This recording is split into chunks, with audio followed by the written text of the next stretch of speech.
Ada dua macam tahara. Yang pertama, tahara dari najis dan tahara dari hadas. Nah, siapa yang bisa membedakan keduanya? Apa najis? Kalau najis. Nah, kalau tahara dari hadas itu mensucikan diri dari najis seperti wudu, mandi wajib, itu atau airnya itu sangat jauh.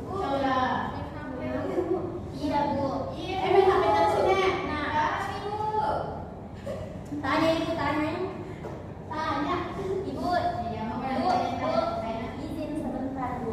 Ada yang tahu apa saja macam-macam air? Saya air kecil. Air mata air, air hujan, air sumur, air sungai sana Bu. Sungai.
Sebenarnya awalnya ini air suci, tapi sudah dijatuhi najis kayak misal